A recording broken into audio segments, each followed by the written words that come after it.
The lie will always be that you're the only one carrying that weight. You're the only one dealing with that thing. You need to just figure it out on your own. See, what I mean by that is since the beginning of time, no successful tribe, nation, group, city, organization ever made it forward by just existing solo. Not in business, not in relationship, nothing, right?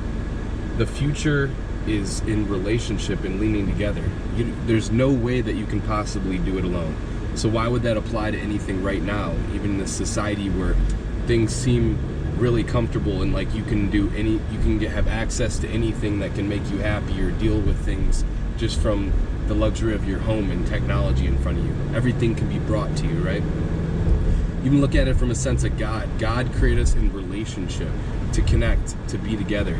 So the biggest lie you can ever tell yourself, and you're letting really things creep in that shouldn't creep in, is I gotta deal with this on my own. I gotta lone wolf this. Looks like I'm the only one. It's just me, whatever. And that right there, that mentality, fighting that mentality is the breakthrough. Because if I let someone know that I really trust about what I'm going through, a sense of relief will come over you, but also a level of accountability where you know you put that out there.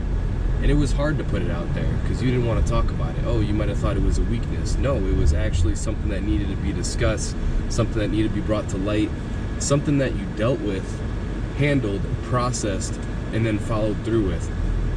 And just to know that you have your close people there with you dealing with that, whether it's your gym bros, close friends, relationship, brother and sister, cousin, whomever it is, even someone that you just enjoy sending text messages with, putting something out there in words, like, I need to deal with this, or this is something I need to stick to, I need to acknowledge.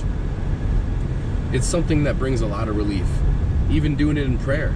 I try to do that often. God, give me strength to help me steward this thing. Help me not think about this too much. I know you got the rest. I don't need to think about this anymore. Please work with me through this. I know we're on the right track. Just help me deal with this in the way that it's supposed to be dealt with, right? Doing stuff like this, it only increases your stamina and capacity. So any lie you've previously told yourself, and I like to look 10 years ago, I'm 33 right now, but the younger I was, the more I was like, I guess I'm just gonna, figure this all out. I got this. And while there's a lot of good empowerment and discipline and lessons learned and just taking a hold of something, there's also over control, and that really leads to you just burning yourself out and pushing yourself further from others and not being able to open your eyes and kind of step out of your own shoes more. So like, despite everything you got going on in front of you, I'm able still to like be in environments with a fresh lens and be curious and step out of my shoes versus just continuously circulating in my own head about my own thoughts and things I need to get done and stuff that I'm overthinking or overanalyzing. So it's this interesting path of I need to process things and think through things and have reflection, and I also need to connect with people because we're meant to exist in connection in tribes. Look at the beginning of time. We would exist and work together, come together, cook food together as a tribe, sit together, have a meal, finish our meals, communicate, dance, sit in front of the fire, and transition into rest after a hard day's work.